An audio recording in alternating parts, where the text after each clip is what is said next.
Filmmaking. It's not easy. And indie films are even harder to make. I know from experience.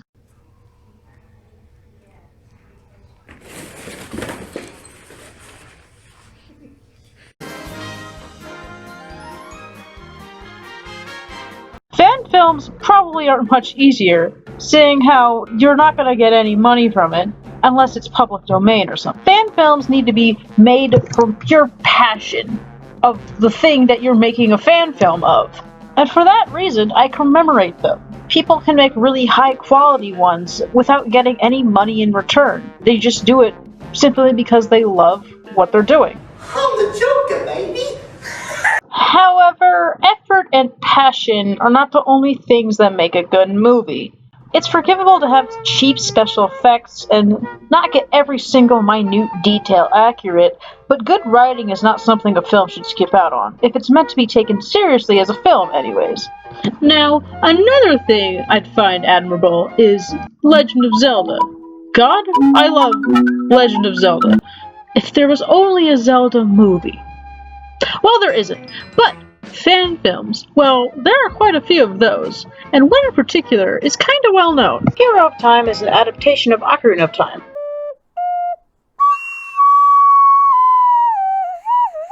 Although they had to take a lot of artistic liberties, which I don't mind as long as they aren't unnecessary. One of the biggest changes is that Link starts the story off as a teenager instead of a little boy, and the Kokiri are not ageless children, but instead just age very slowly, which I guess is acceptable because young children are very rarely good at acting. You are great. When is your violin concert? However, these guys aren't exactly winning any Oscars, anytime soon. I'll be real with y'all, the acting in this movie is atrocious, but I'm willing to let it slide a little bit, because it's likely that most of the cast in this are just inexperienced college students. However, one thing I do have a problem with is what the hell is going on here? I know I said it's okay to not get every single little detail right in fan films, but this is a pretty big detail. You're telling me that they had the budget to afford a giant CGI Dodongo, but not enough to buy some cheap silicone ears for their cast? It's like the most recognizable physical trait of the Hylian race. Not giving Hylians pointy ears is like making the Garuda— Whoa! No! They made him white! Okay, I'm gonna try to not trash on this movie too much, but there are a lot of areas that could have used some improvement. So the movie starts off with explaining the history of Hyrule and how the Triforce was created. And I gotta say, the artwork here is really good. Though the voiceover is— So you know how in Breath of the Wild's English dub, Zelda had like that Renaissance fair accent the whole time? Yeah, everyone in this movie speaks like that. And these pieces were given to 3 guardians. The goddesses swore that when great evil would emerge, the guardians would arise to come and face it. It's not too bad sounding here, but some of the actors, they can't— not a good accent. Then we cut to a flashback of Link's backstory, which is accurate to the game. His mother is running for her life, and she gives him up to the Kokiri to save him. Then she fucking dies. Then we jump to several years later, and Link is now a big boy. Also, Zarya is his mom in this movie, and that is weird, but okay, I guess. Also, I'm not gonna beat around the bush here, that's a fucking terrible wig. So Link is acting all emo, and in typical Zelda fashion, starts talking about foreshadowing dreams that he's been experiencing. There was a girl in a dark room with bars on the windows. She was beautiful. She had the same mark on her hand as I do. Shh. I have warned you of the dangers of mentioning that mark. Why? What will happen? Oh, such a good accent. So we get to see the Kokiri forest, and it's actually a really nice set. They put in the extra effort to film in a real forest, and the special effects they do use are pretty darn good for a fan film from this time. That night, Link has another foreshadowing dream. Then the next morning, he carries on as usual, but then this fucking dude comes out of nowhere and scares the absolute shit out of him. But What the guy was actually trying to do was tell him that the Great Deku Tree, which is like the Kokiri's dad/god if you've never played Ocarina of Time, is dying and requests to see Link. Be patient, Link. Be calm. This is quite an honor.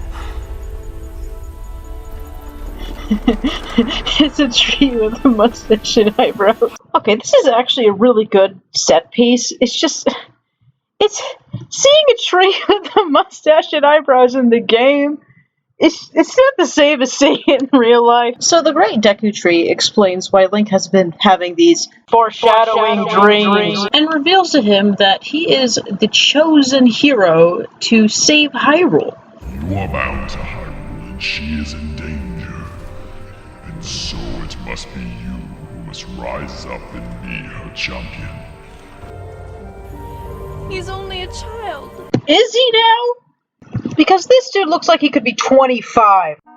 You know, if he had actual shaggy blonde hair and not a shitty wig, he'd be kinda hot. The actor, not the character! So like in the game, the Deku Tree fucking dies, and then Link and Saria say goodbye to each other before he goes off into his quest. Promise me you'll return. I will return. I promise. So on his way to Hyrule, he sort of gets himself into a bit of a pickle and gets robbed. He's fighting with a stick. I'm not even criticizing this part. It's honestly in character. So he makes this dude tell him how to get out of the spooky forest, and once he's out, he finally makes it to Hyrule Field. And oh, my childhood!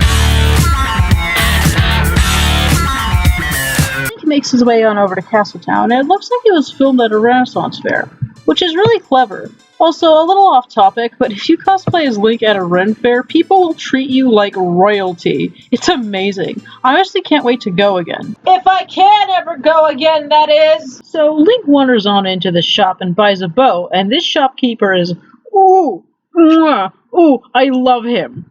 I'm Honest Ivan. This here is my magical emporium of mystical and wonderful good fruit. Oh, I go to me. Perhaps then. Oh, hold on, this jackal take good care of you. Don't you worry. Oh, just a perfect thing for hunting. 30 rupees, right? That's what we agreed on. Well, there you are, sir. Oh, you've got a bow. After being forcibly sold a bow, Talon, yeah, that guy from the game who looks like Mario, very awkwardly comes up to Link like some kind of Bethesda NPC and invites him to stay at his inn. And he is very, very obviously trying to hook Link up with his daughter Mala. Yeah, you're not from around here, are you? No. Well, listen. If you don't have anywhere else to stay tonight, you can stay in my inn along the Market Street. A daughter about your age. Link takes up Talon's offer and goes on into the inn, but Malon then attempts murder. Yeah, this is a bit out of character. In the game, Malon is bubbly and sweet. I don't know why she's hitting potential customers over the head with a frying pan in this movie. Then the scene transitions, and we finally get to meet our big baddie. The one, the only, White Ganondorf. This land will soon be subject to my every lust. These mongrels that inhabit these lands will slave over us. Every blasted man, woman, child, and blade of grass will recognize my supremacy. He is the best part of this movie. His acting is so hammy, and his facial expressions are priceless. It's a joy whenever he's on screen. Also, this other dude here is also apparently a Gerudo, and well, a few issues with that. Number one, white. Two, every other Gerudo aside from Ganondorf is female. Again, a defining characteristic of a race just casually ignored. Seriously, why couldn't they just get a woman to play his role? Or, better yet, not even make him a Gerudo, because Gerudo aren't white. But hey, maybe this Gerudo is trans. Trans boy Gerudo writes. And the Gerudo will at last reign over the peoples of Hyrule. Of course.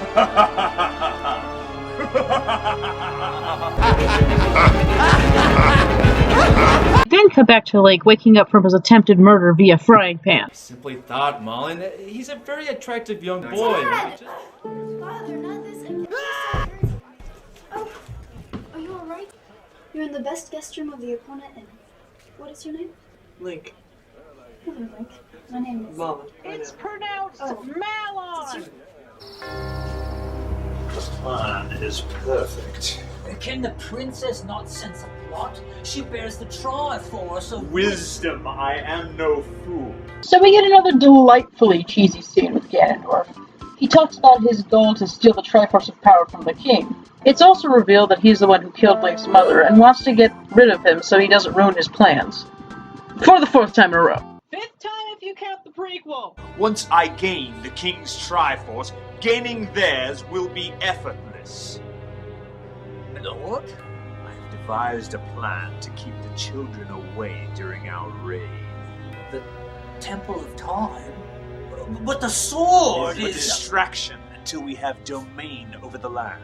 Okay, I thought I was bad at writing exposition. This is just too much too fast. In the game, all of this was revealed in like a plot twist, but they're all just spilling it here. Well, thanks for spoiling it. We see Link getting up in the morning when he hears a voice singing in the distance. Where's that singing coming from? Oh, that's Princess Zelda. She always sings at the castle around this time. Where's the castle? That way. Okay, thank you. So he breaks into the castle. You know, as one does. When I'm crouching, you can make me do the duck walk. Cool, huh? Stop right there, criminal scum! Impa shows up and saves his ass from these guards when she sees the Sharpie Triforce symbol on his hand. You carry the mark of the Triforce of Courage. What? Your hand, the mark. It is the reason you are here, correct? I will take you to her, but only for the mark on your hand. She's expecting you. So Link and Zelda finally meet, and yeah, it's kinda cute. I mean, these two can act, and Link only has slightly more personality than a sandbag from Smash Bros. But I'm not gonna clown too much on a wholesome Zailing scene. Okay, maybe I will a little.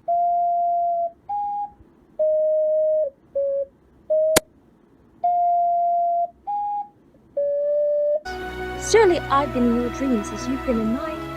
Yes, you have been. Foreshadowing dreams. So Zelda tells Link how she feels that Ganondorf is up to no good, and then tells him to fuck off out of her garden before the guards Smash Bros him again. So Zelda invites Link over the next day for some exposition, and while they're getting all lovey-dovey, Ganondorf straight up murders the king. Impa tells Link to skedaddle before Ganondorf kills him, and he and Zelda must part ways. But not before... A kiss, for luck. Then Zelda chucks Link the Ocarina of Time. How the hell does he know what to do with this thing? In the game, at this point in the story, he knows that if you play the Song of Time, it will open up the secret room of the Temple of Time, and that it reveals a legendary Master Sword. It also does stuff like teleport and all that shit, but they sort of cut that out in this movie. Here, he just knows what to do automatically without anything being explained to him prior. Did they just forget to offer an explanation? What is going on here? So Link opens up the Temple of Time and finds the Master Sword, which looks nothing like the Master Sword. He pulls the sword out of its pedestal, and in doing so sends him 5 years into the future. When he goes outside, he sees that all hell has broken loose due to Ganondorf taking advantage of his absence and wreaking havoc upon the kingdom. Who I assume to be this film's version of the sage Rauru, shows up and tells Link that he fucked up by pulling the sword and needs to fix this shit by saving the other sages. Doing so will restore power to the Master Sword and seal away the evil, and blah blah blah adventure ensues. While looking for shelter, Link comes across a ranch and runs into a familiar face. So Talon invites Link in for dinner. That is the last CDI joke, I swear! I lost my firstborn the night that Lord Ganondorf overthrew the kingdom of the savage men from the desert. They red-shirted Malon? Also, it just cracks me up every time the Gerudo are mentioned to be from the desert, because of course, when I look at these two pasty white boys, I think, wow, they must be native to the desert. The next morning, some Gerudo soldier, seriously, why couldn't you just cast woman? Are harassing Talon's family. Link comes to the rescue and kills both soldiers, and Talon gives Link his horse Epona as a thank you. Link rides off majestically and arrives in Kakariko Village, where he meets... Oh, you have to be the stupidest person on earth to not be able to tell who that is immediately. Oh my god, what? I cannot believe this is their Sheik costume. I'm not gonna blame them for not getting, like, a perfect cosplay of Sheik, but they could at the very least given them a proper face covering so they can actually be in disguise. I was close with Princess Zelda. I helped her hide from Ganon. Where is she? Does she still live? You're a fucking idiot. So Sheik, who is totally not Princess Zelda in disguise, tells Link that he needs to find the Sage of Fire at the top of Death Mountain. Save our kingdom! Restore its life! Tear apart the evil that consumes it and show the people that the hero of time will triumph! Don't let us down. What the fuck? You're just gonna reveal Sheik's identity right after you introduce them? I know it was a horrible disguise to begin with, but y'all could at least commit to it! This was a huge plot twist in the game! Sorry for being so salty, but Sheik is my favorite character in Ocarina of Time, so you can't blame me for wanting them to do justice to this gender-ambiguous emo kid. So Link makes the perilous journey up Death Mountain when he eventually runs into it. Just watch. My name is Dorian. If you haven't guessed by now, I'm a Goron. No, you ain't! I get it. There's no way you're gonna have a decent-looking Goron in your film without some pretty expensive special effects, but it's still pretty jarring to see this dude in a brown shirt call himself a Goron. So Link befriends this Goron, and he helps him up the rest of the way. They get to the top of the mountain and find the entrance to a temple. They're like, well, what the fuck do we do now? And then they realize, oh, we do that, and Link gets in. So inside, Link comes across half of this movie's budget and fights it. After defeating the monster, Link ventures on further into the temple, and whoa! I hate scenes like this. Female on male sexual harassment is not funny! And yeah, I realize that the guy playing Link is obviously a grown man, but need I remind you that the character in this movie is under 18, and that makes it worse! And yes, I know this is a running joke in the games, but I'll be real with you, it's not a very funny one! If the genders were reversed here, this would be considered completely tasteless, but because he's a boy, it's funny and quirky, lol XD! Anyways, this is the Sage of Fire. She thanks Link for freeing her and gives him a power called Din's Fire, then sends him off on his merry way. So Link goes back to Kakariko and reunites with Sheik. Sheik decides to go with Link on his quest to find the other sages. And we get a montage of them doing just that while fighting some pretty cool looking monsters. Also, this shot is pretty cute. With the Master Sword finally being restored to its full power, it's time to face off against Ganondorf. They hack and slash their way to the castle in a scene that's honestly kinda badass. Also, Link uses Din's Fire exactly once in this entire movie on these guards, so I really don't know why it was worth introducing at all. Link goes after Ganondorf and Sheik gets captured. Link and Ganondorf have this big bloody LARP battle, and holy shit, he fucking spears him through the heart, oh my god. Link uses the last ounce of his strength to— wait. Did he stop using a wig at some point and just bleach his hair? I can't believe I just now noticed that. Link uses his last ounce of strength to save Sheik and is fatally wounded. Sheik holds him while he's dying and reveals their true identity. Honestly, Zelda's acting here is not too bad. She's a lot better than Link, and even though she's no professional, she knows how to show emotion. So Zelda saves his life by sending him back to his original timeline. And from here on out, it ends exactly like it does in the game, just without the part where Navi ditches Link, because she wasn't in the movie. Now, was this a good movie?